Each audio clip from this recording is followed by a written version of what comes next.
And meanwhile, here in the valley, just hot and dry today. That's going to continue for this week. Take a look at the temperatures right now. We are in the 80s around the region.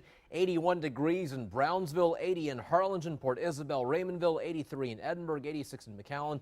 But we saw highs today in the triple digits and 90s. That'll continue for this week. Here is your day planner forecast for Memorial Day. Yes, it is mostly sunny and mild at 8 a.m. with temperatures in the mid-70s, but the heat is back in full force. 94 at noon, 99 degrees at 5 p.m. with high temperatures in the triple digits. If you're outside for events tomorrow, please be careful, take it easy, and drink lots and lots of water and slap on the sunscreen.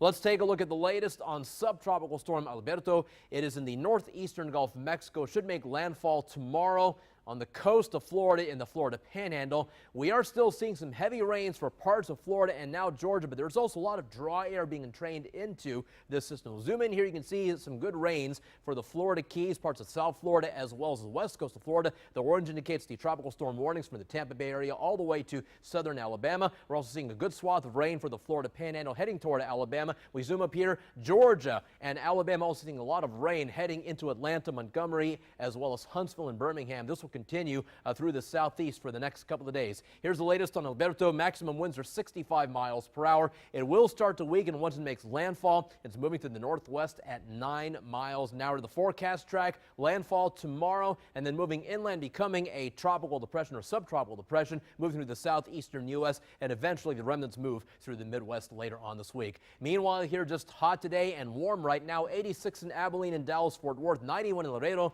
79 in Longview, 92 in Del Rio, 87 in El Paso and San Antonio, and 79 degrees in Houston. And for us, no relief in sight because of this big stubborn dome of high pressure off this upper level ridge of stable air stays in place over Mexico and Texas, and that means it's just hot and dry each day this week in the valley with high temperatures in the 90s and triple digits. Morning lows stay in the mid 70s. Again, dry and hot into even next weekend at this point. On the water, we'll have winds out of the south to southeast at 5 to 15 knots. The bay waters are moderate chop. Your next tide is the high tide at 5:16 in the morning, and the seas are 2 to 4 feet. So for tonight, we'll call them mostly clear, mild, and muggy with low temperatures in the mid 70s. Winds will be out of the southeast at 5 to 10 miles an hour. Tomorrow, again, be careful out there. A hot one, mostly sunny with a high temperature of 101.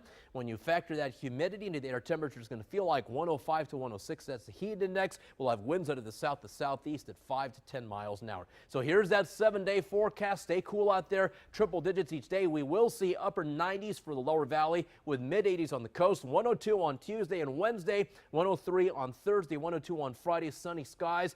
If you're going to the coast tomorrow, remind, of course, the rip current risk is elevated. So please be careful. If you get caught in a rip current, don't panic. Instead, swim parallel to the shore until you are free of the rip current. Morning lows, meanwhile, in the mid 70s for this week. That is your First Warn 5 forecast.